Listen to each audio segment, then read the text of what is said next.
High guys, ಎಲ್ಲರಿಗೂ ನಮಸ್ಕಾರಗಳು. Welcome back to Sagar stories. ಮಗ, ನಾಳೆ ನಡೀತಿರುವಂಥ ಮ್ಯಾಚ್ RCB ವರ್ಸಸ್ LSG. ಈ ಮ್ಯಾಚಿಗೆ RCBಯ probable predicted strongest playing 11 comparison with LSGಯ probable predicted strongest playing 11. RCB playing 11ನಲ್ಲಿ ಚೇಂಜಸ್ ಆಗುತ್ತಾ ಅಂತ ಕೇಳ್ತು ಅಂತಂದರೆ ಹೌದು, ಆಗುವಂಥ ಚಾನ್ಸೇನೂ ಇದೆ ಅಂತ ಕಾಣಿಸ್ತಾ ಇದೆ. ಅದೇ ಓವರ್ಸೀಸ್ ಪೇಸರ್ ಆಗಿರುವಂಥ ಜೇಕಬ್ ಡಫಿನ ತೆಗೆದು ಮತ್ತೆ ಜಾಸ್ ಹೆಸರುಗಳನ್ನ ಎಳ್ಕೊಂಬರ್ತಾರೆ ಅನ್ನೋ ಥರ ಒಂದು ಹೋಪ್ ಇದೆ. ಯಾಕಂದರೆ ಲಾಸ್ಟ್ ಮ್ಯಾಚು ಕಂಪ್ಯಾರಿಟಿವ್ಲಿ ಕಾಸ್ಟ್ಲಿ ಆದರೂ ಜಾಸ್ ಹೆಸಲ್ವುಡ್ಗೆ ಹೋಲಿಸ್ಕೊಂತ ಒಂದು ಸ್ವಲ್ಪ ಉಡ್ಸ್ಕೊಂಡ್ರು. ಜಾಸ್ ಹೆಸಲ್ವುಡ್ ಇದ್ದಿತ್ತು ಅಂತಂದರೆ ಇಲ್ಲಾಗರು ಇನ್ನೊಂದು ಸ್ವಲ್ಪ ಎಕನಾಮಿಕಲ್ ಆಗಿ ಮಾಡ್ಬೋದಾಗಿತ್ತು ಅಂತ ಒಂದು ಹೋಪು ಬಂದಿತ್ತು ನಮಗೆ. ಬಟ್ ಆದರೂ ಏನದೆ ಅಂತ ಅವ್ರು ಹೆವಿ ವರ್ಷಾಗಿ ಏನು ಮಾಡಿಲ್ಲ, ಏನೊಂದು 55 ರನ್ 60 ರನ್ ಹೊಡಿಸ್ಕೊಂಡಿಲ್ಲ, 40+ ರನ್ನ ಹೊಡಿಸ್ಕೊಂಡ್ರು. ಸೊ ಇದೊಂದು ರೀಸನ್ ಸಾಕಲ್ವಾ, ಒಂದು ವಿಕೆಟ್ನ ತೆಗೆದಿದ್ದಾರೆ. ಬಟ್ ಆದರೂ ಕೂಡ ಜಾಸ್ ಹೆಸಲ್ವುಡ್ ಎಕ್ಸ್ಪೀರಿಯನ್ಸ್ನ ತೊಗೊಂಬರ್ತಾರೆ ಅಂತ ಅವ್ರನ್ನ ಎಳ್ಕೊಂಬಂದರೆ ನನಗೇನೋ ಡೌಟ್ ಕಾಣಿಸ್ತಿಲ್ಲ. ಈ ಒಂದು ಚೇಂಜ್ ಆಗೇ ಆಗುತ್ತೆ ಅಂತ ನಾನೊಂದು ಹೋಪ್ನ ಇಟ್ಕೊಂಡಿದ್ದೀನಿ. ಬೇರೆ ಯಾವುದು ಚೇಂಜ್ ಆಗೋದಿಲ್ಲ RCB 11ನಲ್ಲಿ. ಅದೇ ಜೇಕಬ್ ಡಫ್ ಈಚೆ ಹೋಗಬೇಕು, ಜಾಸ್ ಹೆಸಲ್ವುಡ್ ಹೊರಗಡೆ ಬರಬೇಕು. ಅದೊಂದು ಬಿಡ್ತು ಅಂದರೆ ಯಾವುದೂ ಚೇಂಜ್ ನಾನು ನೋಡ್ತಾ ಇಲ್ಲ. ಇನ್ನು LSGಯ ಪ್ಲೇಯಿಂಗ್ 12 ವಿಚಾರಕ್ಕೆ ಬಂತು ಅಂದರೆ ಅವರು ಅದೇ ಕಂಕರೆಂಟಾಗಿ ಮೇಂಟೈನ್ ಮಾಡುವಂಥ ಚಾನ್ಸ್ ಕಾಣಿಸ್ತಿದೆ. ಯಾಕಂದರೆ ಚೆನ್ನಾಗೇ ಇದೆ ಅವರ ಒಂದು 12 ನೋಡ್ತು ಅಂತ ಅಂದಾಗ. ಸೊ 2 12 ನಾನು ನಿಮಗೆ ಡಿಸ್ಪ್ಲೇ ಮಾಡ್ತಿದ್ದೀನಿ.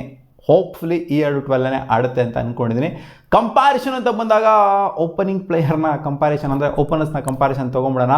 ಅದಕ್ಕಿಂತ ಮುಂಚೆ ನೀವು ಹೇಳ್ತೀರಾ, ನೀವು ಗೊತ್ತು ಗ್ರೋ ಇವ್ರು ಸೈಕಾಗಿ ಆಡ್ತಿದ್ದಾರೆ, ಇವ್ರು ಡುಬಾಕ್ ಥರ ಆಡ್ತಿದ್ದಾರೆ, ಎಲ್ಲಿಂದ ಎಲ್ಲಿ ಕಂಪ್ಯಾರಿಷನ್ ಗುರು LSGಗೂ ಮತ್ತು RCBಗೂ ಅಂತ ನೋಡ್ತು ಅಂತ ಅಂದರೆ LSG ಗೆದ್ದಿರೋವಂಥ ಗೇಮ್ಗಳು ನೋಡಿ, 2 ಗೇಮ್ ಗೆದ್ದಿದ್ದಾರೆ. 2 ಕೂಡ ಕ್ಲೋಸ್ ಗೇಮ್ ಆಗಿದೆ, 2 ಕೂಡ ಒಂಥರ ಅನ್ಬಿಲೀವಬಲ್ ವಿಕ್ಟ್ರಿನೇ ಆಗಿದೆ. ರಿಷಬ್ ಪಂತ್ ಒಂದು ಮ್ಯಾಚ್ನ ಮುಗಿಸ್ತು ಅಂತಂದರೆ ಇನ್ನೂ ಒಂದು ಮ್ಯಾಚು ಮುಕುಲ್ ಚೌಧರಿ ಅವರು ಅನ್ಬಿಲೀವಬಲ್ ಆಗಿ ಗೆಲ್ಸಿದ್ದಾರೆ. ಇವ್ರು ಅಂಥ ಕನ್ವಿನ್ಸಿಂಗ್ ಆಗಿ ಹೆವಿ ಮಾರ್ಜಿನ್ ವಿಕ್ಟ್ರಿ ಅನ್ನುವಂಥದ್ದು, ಜೊತೆಗೆ ಇಲ್ಲ ಸಲೀಸಾಗಿ ಗೆದ್ರು ಅನ್ನೋಂಥದ್ದು ಹಾಗೇ ಇಲ್ಲ. ಈ ಒಂದು ಟೂರ್ನಮೆಂಟ್ ನೋಡ್ತು ಅಂತಂದಾಗ ಎಲ್ಲ ಕ್ಲೋಸ್ ಮಾರ್ಜಿನ್ ವಿಕ್ಟ್ರಿ, ಅನ್ಬಿಲೀವಬಲ್ ಆಗಿರುವಂಥ ವಿಕ್ಟ್ರಿನೇ ನೋಡಿದ್ದೀವಿ ನಾವು. ಸೊ ಅದರಿಂದ ಕ್ಲಿಯರ್ ಕಟ್ಟಾಗಿ ಹೇಳ್ಬೋದು, ಕಂಪ್ಯಾರಿಸನ್ ಮಾಡ್ದೇ ಹೇಳ್ಬೋದು RCB ಸಿಕ್ಕಾಪಟ್ಟೆ ಸ್ಟ್ರಾಂಗ್ ಆಗಿ ಕಾಣಿಸ್ತಾ ಇದ್ದಾರೆ ಅಂತ. ಸೊ ಕಂಪ್ಯಾರಿಸನ್ ತೊಗೊಂಡು ಪ್ಲೇಯರ್ ವರ್ಸ್ ಕಂಪ್ಯಾರಿಸನ್ ತೊಗೊಂಡು ನೋಡ್ತು ಅಂದರೆ, ಯಾಕಂದರೆ ಒಂದು ಮ್ಯಾಚ್ ಇದ್ದಂಗೆ ಇರೋದಿಲ್ಲ. ನೋಡಿ, ನಿನ್ನೆ ರಾಜಸ್ಥಾನ್ ರಾಯಲ್ಸ್ ಅವ್ರು ಸೋಲ್ತಾರೆ ಅಂತ ಯಾರು ಅಂದ್ಕೊಂಡಿದ್ರು? ಇಲ್ಲ ತಾನೇ. ನಿನ್ನೆ ಸನ್ರೈಸ್ ಹೈದರಾಬಾದ್ ಗೆಲ್ತಾರೆ ಅಂತ ಯಾರು ಅಂದ್ಕೊಂಡಿದ್ರು? ಇವ್ರು ಆಡ್ತಿರೋಂಥ ಫ್ಲೋ ನೋಡ್ತು ಅಂತಂದರೆ ಭಾಳದು ಆಯ್ತಲ್ಲ. ಕೆಳಗಡೆ ಇದ್ದವ್ರು ಮೇಲ್ಗಡೆ ಆರದ್ರಲ್ಲ, 4ನೇ ಪೊಸಿಷನ್ಗೆ ಸನ್ರೈಸ್ ಹೈದರಾಬಾದ್ ಅವರು. ಅದೇ ರೀತಿ ಇವರು ಕೂಡ ಆಡ್ಬೋದು. T20 ಗೇಮ್ ಅನ್ನುವಂಥದ್ದು ಸಿಕ್ಕಾಪಟ್ಟೆ ಒಂಥರ ಫನಿ ಗೇಮು.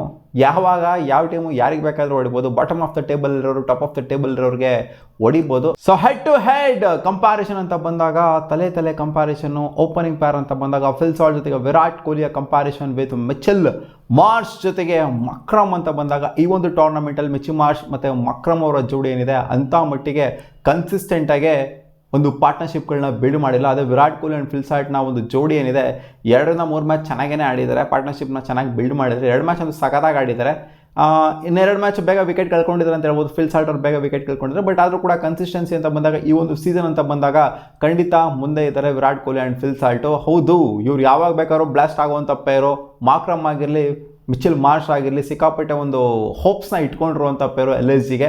ಸೊ ಇವರೇನಾದ್ರು ಬ್ಲಾಸ್ಟ್ ಆಯಿತು ಅಂತಂದರೆ, ಇವರನ್ನಾದರೂ ನಿಂತ್ಕೊಂಡ್ಬಿಡ್ತು ಅಂತಂದರೆ ಲಾಸ್ಟ್ ಇದನ್ನು ಮೆಜಾರಿಟಿ ಆಫ್ ದ ರನ್ಸ್ನ ಇವರಿಬ್ಬರನ್ನೇ ಹೊಡೆದಿರುವಂಥದ್ದು LSGಗೆ. ಸೊ ಯಾವಾಗ ಎದ್ದೇಳ್ತಾರೆ ಅಂತ ಗೊತ್ತಿಲ್ಲ. ಇವ್ರು ಎದ್ದೇಳ್ತು ಅಂತ ಅಂದಾಗ ಮಾತ್ರ LSGಗೆ ಒಂದು ಹೋಪ್ ಇರುತ್ತೆ.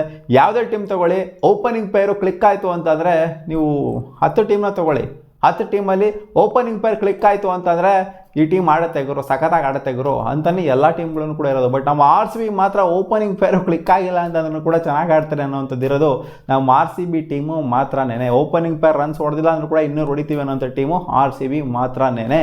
ಆ್ಯಂಡ್ ಅದನ್ನು ಹೊಡೆದು ಕೂಡ ತೋರಿಸಿದ್ದೀವಿ. ಸೊ ಇಲ್ಲಿ ಓಪನಿಂಗ್ ಪೇರ್ ಅಂತ ಬಂದಾಗ ಖಂಡಿತ ಕ್ಲಿಯರ್ ಕಟ್ಟಾಗಿ ಮುಂದೆ ಇದ್ದಾರೆ RCBಯ ಓಪನಿಂಗ್ ಪೇರು. ಆ್ಯಂಡ್ ನಂಬರ್ 3 ಅಂತ ಬಂದಾಗ DDP. ಹೌದು, ಲಾಸ್ಟ್ ಮ್ಯಾಚು DDPಗೆ ಅವಕಾಶ ಸಿಗಲಿಲ್ಲ, ಯಾಕಂದರೆ ಓವರ್ಸ್ ಆಗಿದೆ ಅಂದರೆ ರಜತ್ ಪತಿದಾರೆ ನಂಬರ್ 3ಗೆ ಬಂದರು. ಬಟ್ ನಾರ್ಮ್ ನೋಡ್ತು ಅಂದರೆ DDP ವರ್ಸಸ್ ರಿಷಬ್ ಪಂತ್ ಅಂತ ಬಂದಾಗ, so Rishabh Pant versus DDP first 2 match ಚೆನ್ನಾಗಿ ಆಡಿದರೆ, ರಿಷಬ್ ಪಂತು ಕೂಡ ನೋಡೋಕೆ ಹೋಯ್ತು ಅಂದರೆ ಈ ಒಂದು ಟೂರ್ನಮೆಂಟಲ್ಲಿ ಸಿಕ್ಕಂಥ ಅವಕಾಶನ ಯೂಸ್ ಮಾಡಿಕೊಂಡು ಮ್ಯಾಚ್ನೂ ಕೂಡ ಗೆಲ್ಸಿದ್ದಾರೆ. ಸೊ ನನ್ನ ಪ್ರಕಾರ ನೋಡ್ತು ಅಂದರೆ ರಿಷಬ್ ಪಂತ್ ಮತ್ತು DDPನ ಮ್ಯಾಚ್ ಮಾಡ್ಬೋದು, ಈಕ್ವಲ್ ಅಂತಲೇ ಹೇಳ್ತೀನಿ. ಸೊ ಇಬ್ಬರು ಕೂಡ ಮ್ಯಾಚ್ ವಿನ್ನರ್ ಆಗಿದ್ದಾರೆ, ಇಬ್ಬರು ಕೂಡ ಗೇಮ್ನ ಟರ್ನ್ ಮಾಡೋವಂಥ ಎಬಿಲಿಟಿ ಇದೆ. ಸೊ ರಿಷಬ್ ಪಂತ್ ಮ್ಯಾಚ್ನ ಗೆಲುವಲ್ಲಿ ಕಾಂಟ್ರಿಬ್ಯೂಟ್ ಮಾಡಿದರೆ, ಗೆಲ್ಸಿದ್ರೆ ಇನ್ಫ್ಯಾಕ್ಟು ಸ್ವಲ್ಪ ಮಟ್ಟಿಗೆ ಲೈಟಾಗಿ ರಿಷಬ್ ಪಂತ್ಗೆ ಹೋಗುತ್ತೆ ಅಂತ ಅಂದ್ಕೊಳ್ಳಿ. ಇವರು ಕಾಂಟ್ರಿಬ್ಯೂಟ್ ಮಾಡಿದರೆ DDP, ಬಟ್ ಗೆಲ್ಸಿಲ್ಲ ಅಂದರೆ ನಿಂತ್ಕೊಂಡು ಲಾಸ್ಟ್ವರೆಗೂ ಕಡೆವರೆಗೂ ನಿಂತ್ಕೊಂಡು ಗೆಲ್ಸಿಲ್ಲ. ಬಟ್ ಇವರು ಆ ಒಂದು ಕೆಲಸನ ಮಾಡಿದರೆ, ಸೊ ಇಬ್ಬರು ಕೂಡ ಈಕ್ವಲು, ಆದರೆ ಸ್ವಲ್ಪ ಮಟ್ಟಿಗೆ ಪಂತು ಬೆಟರ್ ಅಂತ ಹೇಳ್ತೀನಿ ಅಷ್ಟೇ. ಆ್ಯಂಡ್ ನಂಬರ್ 4 ಅಂತ ಬಂದಾಗ ರಜತ್ ಪತಿದಾರ್ ವರ್ಸಸ್ ಬದೋನಿ ಅಂತ ಬಂದಾಗ ಇವರು ಇಂಪ್ಯಾಕ್ಟ್ ಪ್ಲೇಯರ್ ಆಗಿ ಬರುವಂಥ ಚಾನ್ಸ್ ಇದೆ. ಲಿಂಡೆ ಮತ್ತು ಇಲ್ಲಿ ಇವರು ಇಂಪ್ಯಾಕ್ಟ್ ಆಗಿ ಎಕ್ಸ್ಚೇಂಜ್ ಆಗುವಂಥ, ಆಲ್ಟರ್ ಆಗುವಂಥ ಚಾನ್ಸಸ್ಸು ಕಾಣಿಸ್ತಾ ಇದೆ. ಯಾಕಂದರೆ ಲಾಸ್ಟ್ ಮ್ಯಾಚ್ ಹಂಗೇ ಆಗಿದ್ದು. ಜೋಜಲ್ ಇಂಡಿಯಾ ಅವರು ಸ್ಪಿನ್ನರ್ ಆಗಿ ಬರ್ತಾರೆ, ಲೆಫ್ಟ್ ಆರ್ಮ್ ಆರ್ಥೋಡಾಕ್ಸ್ ಸ್ಪಿನ್ನರ್ ಆಗಿ. ಇಲ್ಲಿ 3 ಜನ ಮಾತ್ರ ಮೈನ್ ಏನು ಹೇಳ್ತಾರೆ ಓವರ್ಸೀಸ್ ಪ್ಲೇಯರ್ ಆಗಿ ಆಡುವಂಥ ಚಾನ್ಸ್ ಕಾಣಿಸ್ತಿದೆ. ಇವರ ಇದಕ್ಕೆ ಬಂತು ಅಂತಂದರೆ LIC ಅವರ ಒಂದು ಪ್ಲೇಯಿಂಗ್ 11ಗೆ ಬಂತು ಅಂತಂದರೆ ಅದೇ ಇವರು ಇಂಪ್ಯಾಕ್ಟ್ ಪ್ಲೇಯರ್ ಆಗಿ ಬರುವಂಥ ಚಾನ್ಸ್ ಕಾಣಿಸ್ತಿದೆ ಲಿಂಡೆ ಅವರು. So number 4 Badoni versus Rajat Patidar ಅಂತ ಬಂದಾಗ ಮ್ಯಾಚೇ ಮಾಡೋಕ್ಕಾಗಲ್ಲ. ರಜತ್ ಪತಿದಾರ್ ಎಲ್ಲೋ ಆಡ್ತಾವ್ರು, ಅವ್ರು ಬೇರೆ ಪ್ಲ್ಯಾನೆಟಲ್ಲೇ ಆಡ್ತಾವ್ರೆ.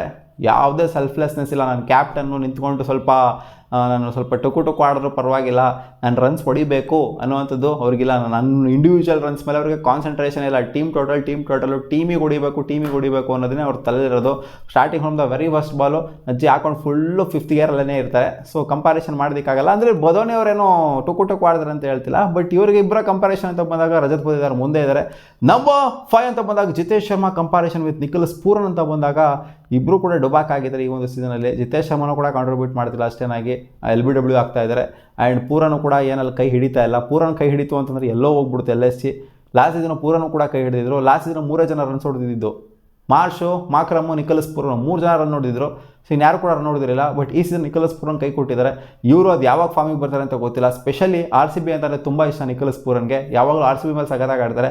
ಇವರು RCB ಮೇಲೆ ಫಾರ್ಮಿಗೆ ಬರ್ತಾರೆ ಅಂತ ಕಾದು ನೋಡಬೇಕು. ಒಟ್ಟಲ್ಲಿ ಇವರಿಬ್ಬರು ಕೂಡ ಒಂಥರ ಈಕ್ವಲ್ ಆಗಿ ತಗೋಬೋದು. ಅಂಥ ಮಟ್ಟಿಗೆ ಹೆವಿಯಾಗಿ ಫೈಟ್ ಕೊಟ್ಟಿಲ್ಲ ಈ ಒಂದು ಸೀಸನಲ್ಲಿ.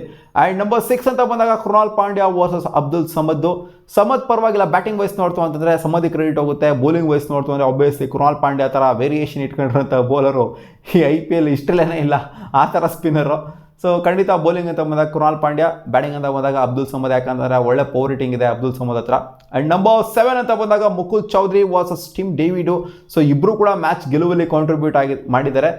ಒಂದು ಅನ್ಬಿಲೀವಬಲ್ ಆಗಿ ಗೆಲ್ಸಿದ್ದಾರೆ. LSGಗೆ ಸೋಲೋ ಅಂತ ಮ್ಯಾಚ್ನ ಗೆಲ್ಸ್ಬಿಟ್ಟಿದ್ದಾರೆ.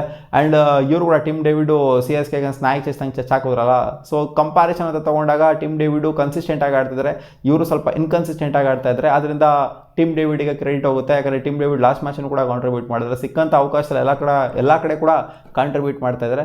ಬಟ್ ಇವರು ಒಂದು ಮ್ಯಾಚ್ ಮಾತ್ರ ಪ್ರೂವ್ ಮಾಡಿರುವಂಥದ್ದು. 1 ಮ್ಯಾಚ್ ಪ್ಲೇಯರ್ ಆಗಿದ್ದಾರೆ. ಇನ್ನೂ ಸಹ ನೋಡೋಣ, ಇನ್ ಕೇಸ್ ಅವಕಾಶ ನಮ್ಮ RCB ಸಿಕ್ತು ಅಂದರೆ ಮ್ಯಾಚ್ ವಿನ್ನರ್ ಮತ್ತೆ ಆಗ್ತಾರೆ ಮುಕುಲ್ ಚೌಧರಿ ಅಂತ. ಆ್ಯಂಡ್ ನಂಬರ್ 8 ಅಂತ ಬಂದಾಗ ರೊಮಾರಿಯೋ ಶೆಫರ್ಡ್ ವರ್ಸಸ್ ಶಮಿ ಅಂತ ಬಂದಾಗ ಶಮಿ ಬೌಲಿಂಗ್ ಅಂತ ಬಂದಾಗ ಖಂಡಿತ ಫಾರ್ ಬೆಟರ್ ಆಗಿದ್ದಾರೆ. ಬಟ್ ಬ್ಯಾಟಿಂಗ್ ಅಂತ ಬಂದಾಗ ರೊಮಾರಿಯೋ ಶೆಫರ್ಡ್ನ ಶಮಿ ಅಂತ ಮ್ಯಾಚ್ ಮಾಡೋದಕ್ಕಾಗೋದೇ ಇಲ್ಲ. ಸೊ ಇಲ್ಲಿ ಬೌಲಿಂಗ್ ಅಂತ ತೊಗೊಂಡಾಗ ಇವರು, ಬ್ಯಾಟಿಂಗ್ ಅಂತ ತೊಗೊಂಡಾಗ ರೊಮಾರಿಯೋ ಶೆಫರ್ಡ್ ಆಗ್ತಾರೆ. ಆ್ಯಂಡ್ ನಂಬರ್ 9 ಅಂತ ಬಂದಾಗ ಭುವನೇಶ್ವರ್ ಕುಮಾರ್ ಕಂಪ್ಯಾರಿಸನ್ ವಿತ್ ಆವಿಷ್ ಖಾನ್ ಅಂತ ಬಂದಾಗ ಸೊ ಭುವನೇಶ್ವರ್ ಕುಮಾರ್ಗೆ ಖಂಡಿತ ಕಂಪ್ಲೀಟ್ ಕ್ರೆಡಿಟ್ ಹೋಗುತ್ತೆ. ಯಾಕಂದರೆ ಈ ಒಂದು ಟೂರ್ನಮೆಂಟಲ್ಲಿ ಅಂಥ ಹೆವಿ ಮಾಡೋದ ವಿಕೆಟ್ ಎತ್ತಿಲ್ಲದೆ ಇರ್ಬೋದು, ಬಟ್ ಪರವಾಗಿಲ್ಲ ಡಿಸೆಂಟಾಗಿ ಮಾಡಿದರೆ. ಆವೇಶ್ ಖಾನ್ ಕೂಡ ಡಿಸೆಂಟಾಗಿನೇ ಮಾಡಿದ್ದಾರೆ.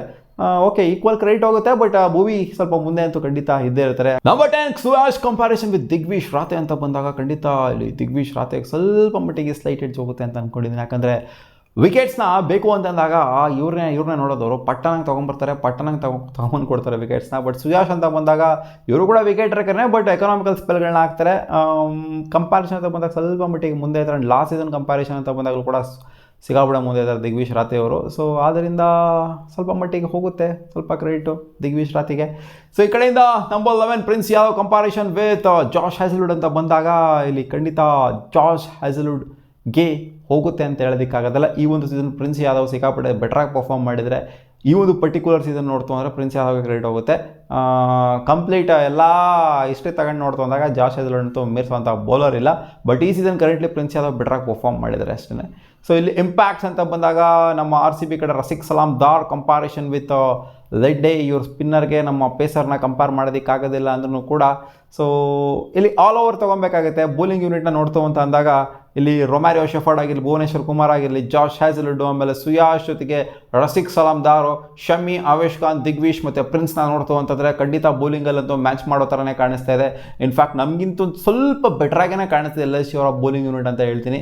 ಆನೆಸ್ಟಾಗಿ ನೋಡ್ತು ಅಂತ ಅಂದಾಗ ಹೌದು, ನಮ್ಮ ಹತ್ರ ಆಪ್ಷನ್ಸ್ ಇರ್ಬೋದು. ಕೃಣಾಲ್ ಪಾಂಡ್ಯನೂ ಕೂಡ ಸೇರ್ಕೊಂತಾರೆ. ಬಟ್ ಅದನ್ನು ಕೂಡ ಪೇಸ್ ಅಟ್ಯಾಕ್ ಅಂತ ಬಂದಾಗ ಸ್ವಲ್ಪ ಮಟ್ಟಿಗೆ ಬೆಟ್ರಾಗಿ ನಮ್ಮದು ಸ್ಪಿನ್ ಅಟ್ಯಾಕ್ ಅಂತ ಬಂದಾಗ ಸುಯಾಶ್ ಜೊತೆಗೆ ಕೃಣಾಲ್ ಅಂತ ಬಂದಾಗ ಸ್ವಲ್ಪ ಬೆಟ್ರಾಗಿ ಕಾಣಿಸ್ತಿದೆ. ಸ್ಪೇಸ್ ಅಂತ ಬಂದಾಗ ನಮಗಿಂತ ಒಂದು ಸ್ವಲ್ಪ ಅವ್ರು ಬೆಟ್ರಾಗಿ ಕಾಣಿಸ್ತಾ ಇದ್ದಾರೆ ಅಂತ ಒಂದು ಫೀಲ್ ಹೇಳ್ತಾ ಇದೆ ನನಗೆ. ಬಟ್ ಬ್ಯಾಟಿಂಗ್ ಅಂತ ಬಂದಾಗ ನಮ್ಮ ಡೆಪ್ತು ರೊಮಾರಿಯೋ ಶೆಫರ್ಡ್ಗೂ ನಂಬರ್ 8 ಕೂಡ ಡೆಪ್ತ್ ಇದೆ. ಅವ್ರದ್ದು ಅಷ್ಟರ ಮಟ್ಟಿಗೆ ಡೆಪ್ತ್ ಇಲ್ಲ. ಆ್ಯಂಡ್ ಕನ್ಸಿಸ್ಟೆಂಟಾಗೂ ಕೂಡ ಆಡ್ತಾ ಇಲ್ಲ ಪ್ಲೇಯರ್ಸ್ಗಳು. ನಮ್ಮಲ್ಲಿ ವಿರಾಟ್ ಕೊಹ್ಲಿ ಬಂದರು ಅಂದರೆ ಪಕ್ಕ 150 ಅಂತೂ ಮಿಸ್ ಇಲ್ಲ ಅಂತ ನಾವು ಅನ್ಕೊತೀವಿ. ದೇವದತ್ ಪಡಿಕ್ಕಲ್ ಬಂದರೂ ಕೂಡ ರನ್ಸ್ ಇದೆ ಅಂತ ಅನ್ಕೊತೀವಿ. ಯಾರು ಬಂದರೂ ಕೂಡ ರನ್ಸ್ ಇದೆ. ಎಲ್ಲನೂ ಚಚ್ಚೋ ಅಂಥ ಬ್ಯಾಟ್ರ್ಗಳನ್ನ ಇಟ್ಕೊಂಡಿದ್ದೀವಿ.